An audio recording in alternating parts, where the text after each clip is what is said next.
What's going on, everyone? Juicebags here, and welcome back to some Dungeon Defenders 2. We are playing our way through Chaos 8 Mastery, and this time up, we have the Molten Citadel. This one we need to survive all waves, finish each combat phase in under 180 seconds, have no defenses destroyed, complete all phases with 10 or more different defenses, and earn all stars in the same attempt.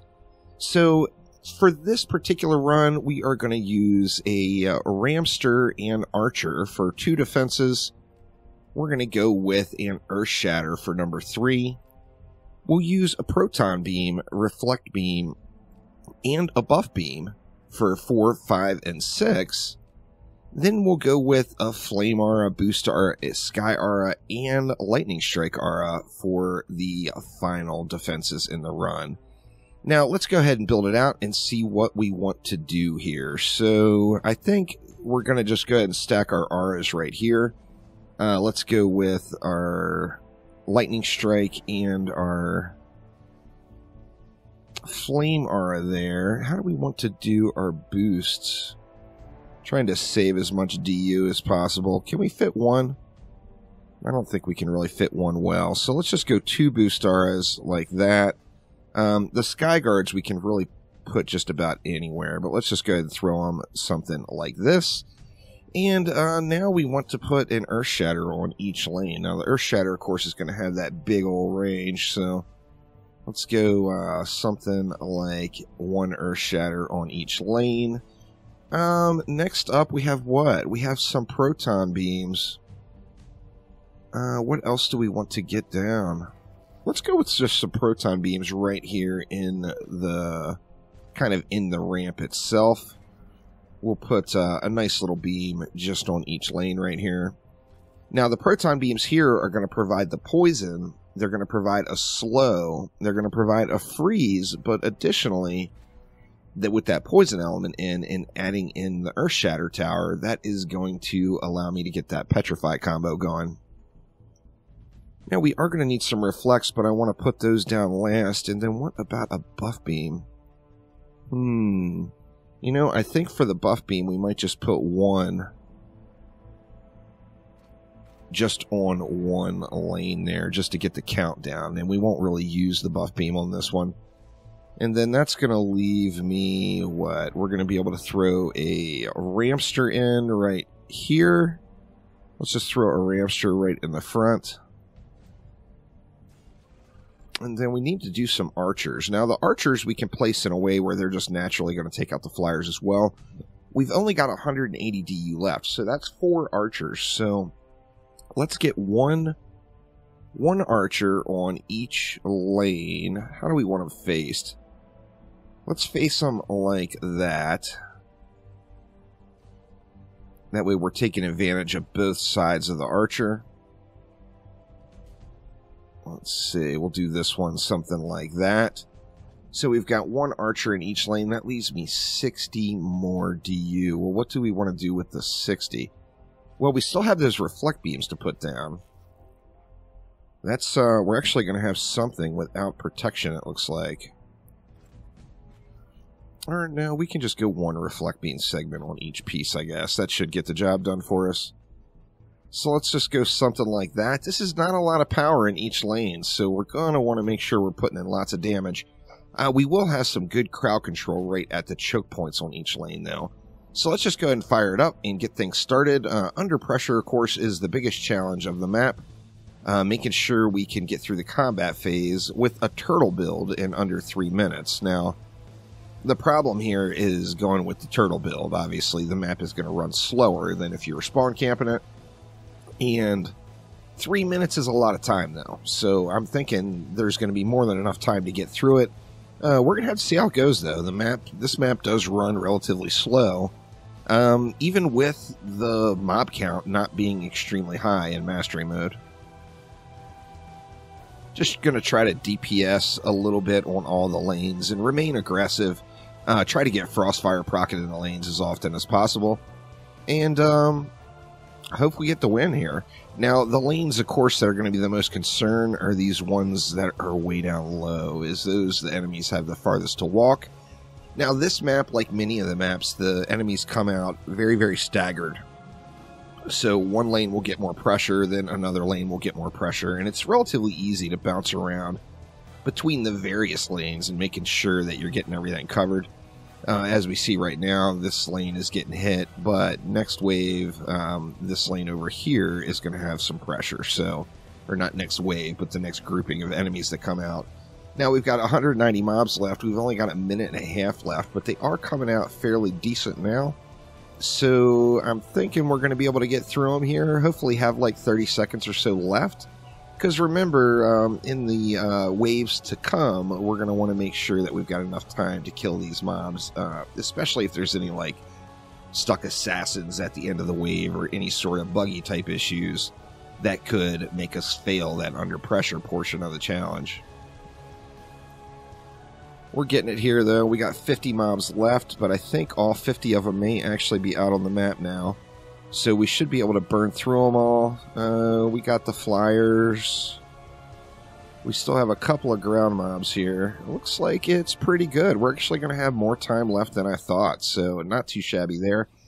As far as an upgrade priority goes, I think I'm just going to upgrade the archers, then the EARTHSHATTERs, and go with that. The Sky Guards, actually, too, could use a little upgrade love.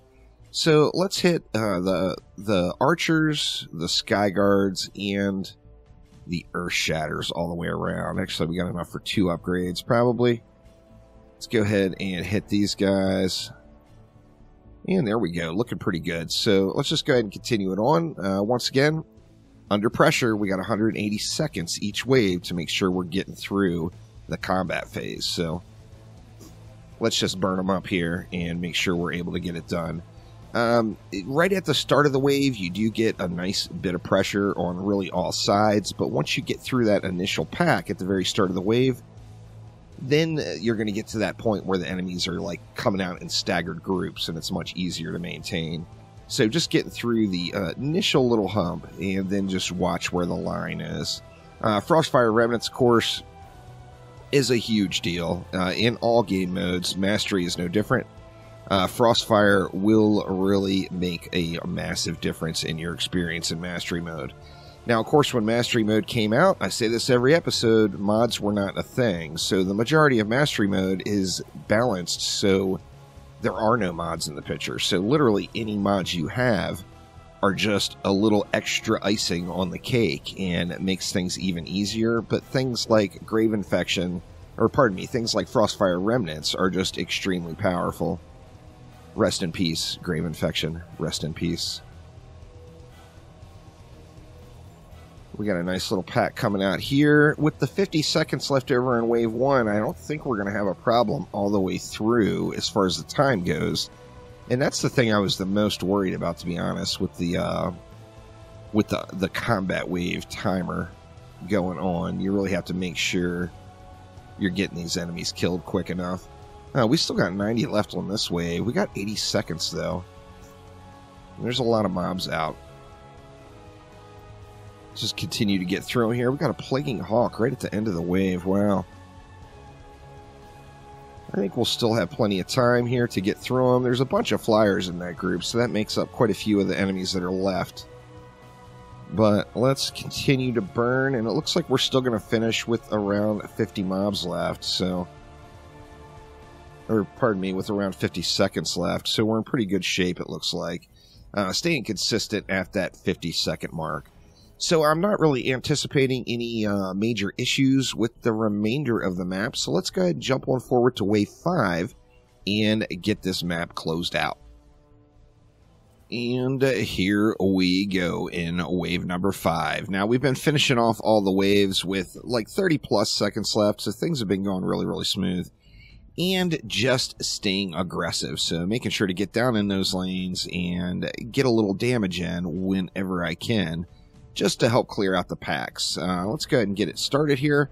I don't think we're going to have any different problem in this wave, as it's just going to be a matter of clearing them all out. The main challenge is, once again, that 180 seconds when you're doing a turtle build, and that hasn't proven to be an absurd challenge, to be honest with you. It's been relatively easy to get through them in that amount of time. Once again, it doesn't sound like much time, but 3 minutes in a combat phase is actually a really long time, as there's just only so many enemies. So, shy of any enemies getting stuck that will eat up your clock, it should, even with a turtle build like this, be just more than a sufficient amount of time to get through and get the job done. Let's go ahead and smack it down this lane a little bit. We got a cannon ogre and a captain. We got 2 captains. We're going to want to keep an eye on them. I do want to get this cannon ogre down first. The cannon ogre got me. This captain looks like he's fading fast, though. There's 1 captain down. We've got another captain. Actually, that captain's down as well. So, yeah, the captains are wrecked. We got under pressure 100 seconds left and still 300 mobs. Now, we got some assassin action, making sure to take use of those proton beams for that. And now it's just full-on aggression mode. So just get out there, get the lanes cleared, and you see where the packs are coming from. You know where you need to be. 90 seconds is still an eternity, really, when it comes to burning out big packs of enemies here. So we should get through them really, really quick, and hoping to have, at least 30 seconds or so left. So we'll have a nice chunk of time remaining. Another assassin there. We'll get rid of that guy. The proton beams are quite helpful in that regard, there's no doubt. 150 mobs left and still 60 seconds. But they are dropping quick. They are dropping quick. We got 1 stuck here, huh? Where's it at? Oh, look at you down there. Little sneaky guy. We got somebody down here as well. Stuck spider. Lots of stuck mobs. I guess that's just part of the deal when you play action defense games. There's going to be some stuck mobs here. The last few maps I've had some stuck mob issues. All we have left really is the flyers and then these couple stuck mobs over here. And it is a GG. So just waiting for those flyers to die off.